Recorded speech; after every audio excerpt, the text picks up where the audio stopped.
할렐루야, 복음의 관점으로 성경을 살펴보는 시간, 오늘은 갈라디아서입니다. 앞서 우리 고린도 전후서를 통해서 교회의 본질적 속성에 대해서, 예수 그리스도는 교회의 머리요, 교회는 그의 몸이다, 이것은 십자가로 이루신 연합의 비밀이다.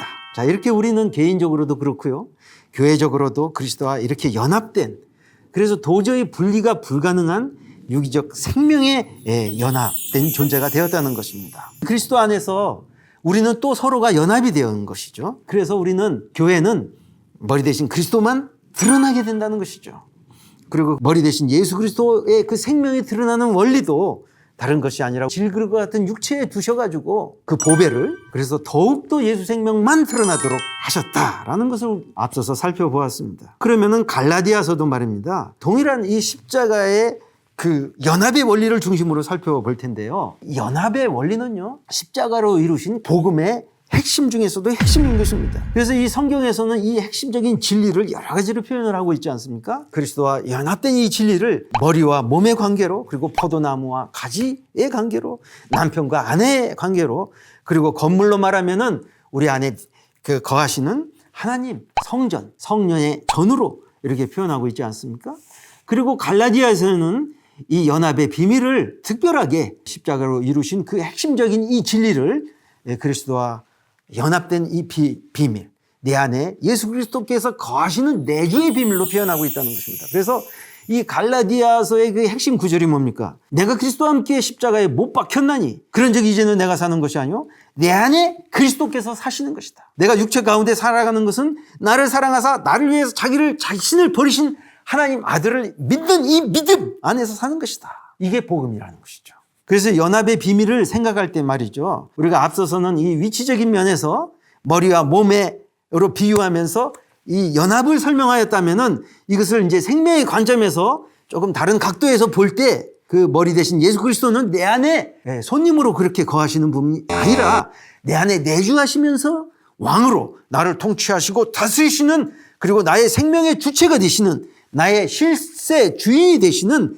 생명의 본질로서 연합의 원리를 설명하고 있다는 것입니다. 갈라디아서에서는요. 자, 이것이 연합의 비밀입니다. 이 복음을 강조하는 것이 갈라디아서의 주제인 것입니다. 그래서 갈라디아서에서는요, 아주 분명히 이 복음의 본질에 대해서 다른 복음이 없다고 선포합니다. 1장 7절에 보니까 다른 복음은 없나니 다만 어떤 사람들이 너희를 교란하여서 그리스도의 복음을 변하게 할 뿐이다. 그러나 우리가 혹은 하늘로부터 오는 천사라 할지라도 우리가 너희에게 전한 이 복음 외에 다른 복음을 전하면 저주를 받을 것이다. 여러 가지 복음이 있을 수 있잖아요. 복음 플러스 알파, 복음만 가지고는 안 된다, 율법도 지켜야 된다, 등등등등. 그러나 이러한 복음은 다른 복음이다, 저주를 받아야 한다, 이렇게 표현하고 있습니다. 자, 그 당시 갈라디아의 교회 안에서 사도 바울은 그들 안에 이 거짓 복음을 전하는 자들과 한치의 양보도 없이 싸웠습니다. 그래서 이 갈라디아서의 어조는 아주 강하고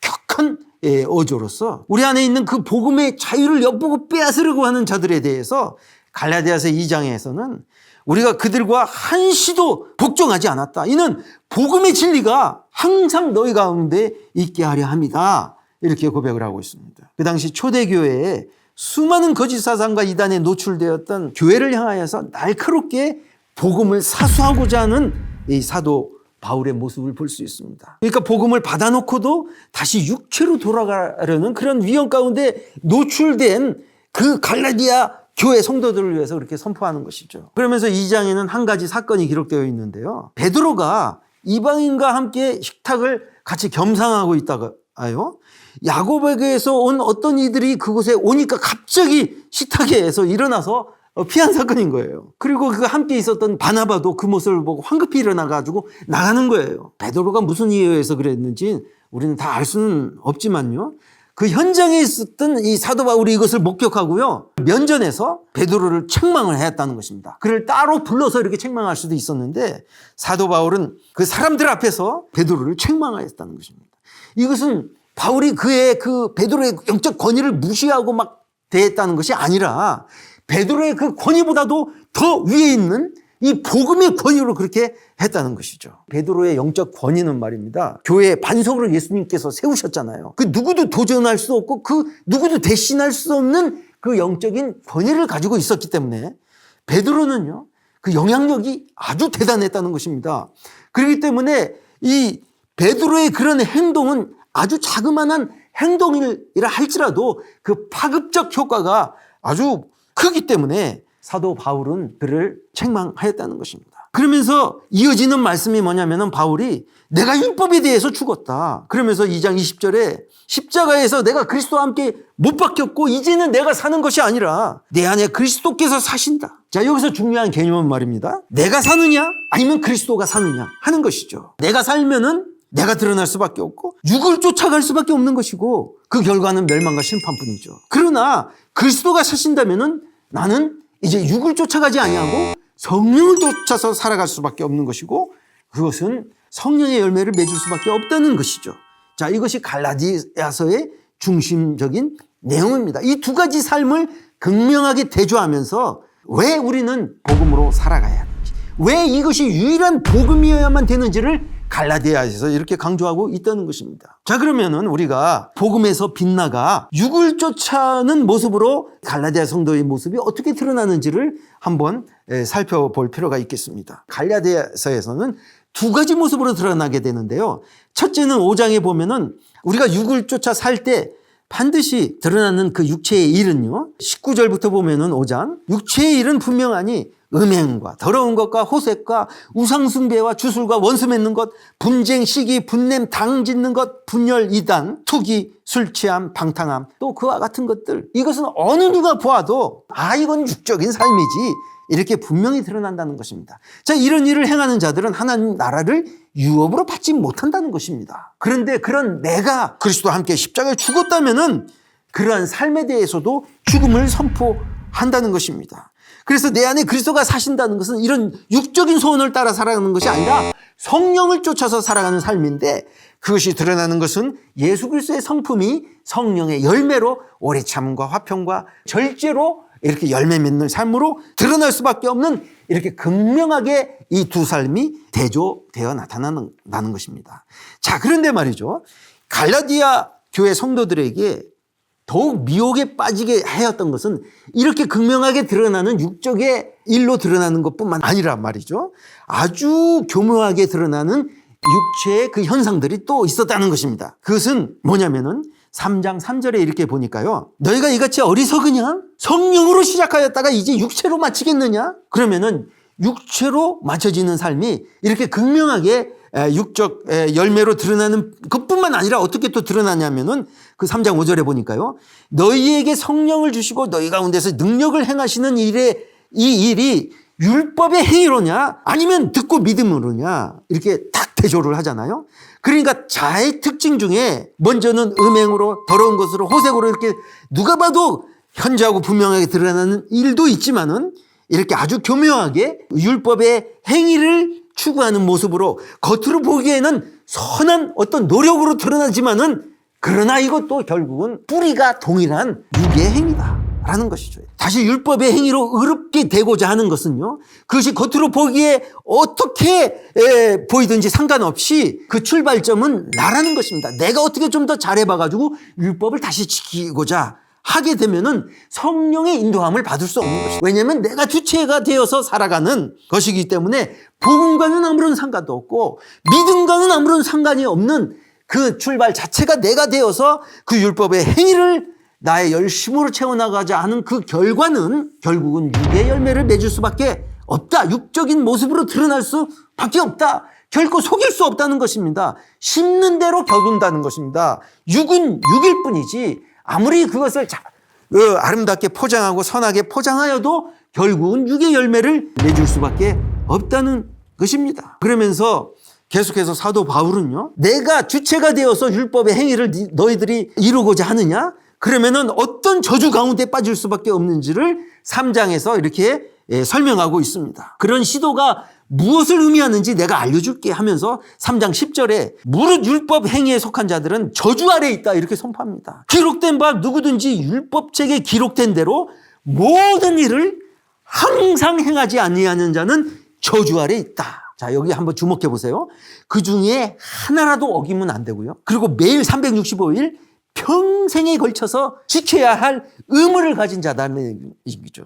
자, 그렇게 살 수 있는 의인이 세상에 있습니까? 없다는 것이 성경의 전체적인 결론 아닙니까? 자, 이 율법의 원리가 그러하다는 것입니다. 세상에서도 말이죠, 동일한 원리가 적용되고 있습니다. 사람이 감옥 갈 때 모든 죄를 다 한꺼번에 져서 가는 거 아니잖아요. 하나, 살인죄만 져도요, 나 간음 안 했는데요, 도둑질 안 했는데요, 횡령 안 했는데요, 아니, 너 그 살인죄 하나로 감옥 가는 것이라는 것입니다. 평생 잘 사다가도 마지막에 살인을 했단 말입니다. 그것 때문에 감옥에 간다는 것입니다. 아, 평생 너 이렇게 잘 살았기 때문에 괜찮아, 이렇게 할 수 없는 것이죠. 그러면은 가장 공의로운 하나님의 율법은 얼마나 더 그렇겠느냐 하는 것입니다. 율법의 행위로 의롭다 할 육체가 없다는 것을 그렇게 역사 내내 증명했다는 것입니다. 그러면 율법의 역할이 무엇입니까? 율법은 다 소용없다 이겁니까? 그게 아니죠. 그 율법의 역할에 대해서 4장 1절에 보면은 내가 말하니 율법을 이을 자가 모든 것의 주인이나 어렸을 동안에는 종과 다름이 없어서요, 그 아버지가 정한 때까지 후견인과 청지기 아래에 있는 율법이 후견인과 청지기 역할이 되어가지고 우리를 정한 때까지, 장성할 때까지 그리스도께 인도하는 초등교사가 되어서 결국 우리가 믿음으로 말미암아 의롭게 함을 얻게 된다는 것입니다. 자녀가 아버지 뒤를 이어 상속자가 되기 전에 예수님이 오시기 전까지 우리를 맡아서 키웠단 말입니다. 그래서 보호자 역할도 하고요, 정확한 기준을 제시하여서 예수님이 오시기까지 맡았다는 것입니다, 율법이 우리를. 그런데 예수님이 오셨는데도 나 다시 후견인에게로 돌아갈래요, 이렇게 되면 안 된다는 것입니다. 복음을 거부하게 된다는 것입니다. 그러니까 육은 육입니다. 악한 모습으로 드러나던 선한 모습으로 드러나던 육을 쫓는 삶의 결국은 무엇이냐면은 영으로 심은 것은 영으로, 육으로 심는 것은 육의 열매를 맺을 수밖에 없다는 것이 갈라디아서의 결론이 되겠습니다. 이렇게 율법에 대해서 죽었으면 그러면 막 살아도 되는 것입니까? 아니죠. 너희가 다 믿음으로 말미암아 예수 그리스도 안에서 하나님의 아들이 되었고요, 그리스도와 합하여 예수 그리스도로 옷을 입었다고 합니다. 예수 그리스도의 옷을 입었다면 예수 그리스도처럼 살아가는 일밖에 남은 것이 없잖아요. 그러니까 약하고 천한 초등 한문으로 돌아가지 말고 우리 안에 사시는 그 그리스도의 형상을 이루는 삶을 살아가는 것입니다. 자, 우리를 자유롭게 하셨어요, 복음이. 이 자유가 우리를 결코 무법자로 만드는 것이 아니죠. 그래서 율법에 대해서 죽었다는 것에 대해서 오해하지 말라는 것입니다. 5장 13절에 형제들아 너희가 자유를 위하여 부르심을 입었으니 그 자유로 육체의 기회를 삼지 말고 오직 사랑으로 종노릇하는 그 삶을 살게 하셨다는 것입니다. 결코 방종의 삶이 아닌 것이죠. 생각해 보세요. 성령을 쫓는 자가 어떻게 죄에 거하겠습니까? 성령이 무엇을 의미합니까? 하나님의 거룩한 영이 아닙니까?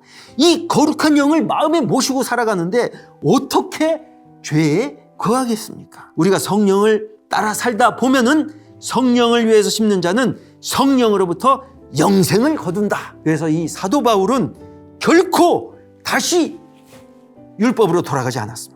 나는 오직 십자가만을 자랑할 것이다. 6장 14절. 그것은 나를 결코 자랑하지 않겠다. 나는 자랑할 것이 아무것도 없다. 이 유일한 복음을 선포하였다는 것입니다. 이 복음을 마음껏 누리는 자로 저와 여러분을 불러주셨습니다. 사랑하는 여러분, 처음에 믿음으로 시작했으면 끝까지 믿음으로 가야 되는 것입니다. 성령으로 시작하였으면 성령으로 살아가야 됩니다, 끝까지. 그럴 때 내가 아니요 내 안에 사시는 예수 그리스도께서 더욱 드러나며 성령의 열매를 맺게 되는 삶을 살게 될 것입니다. 주님이 하십니다. 감사합니다.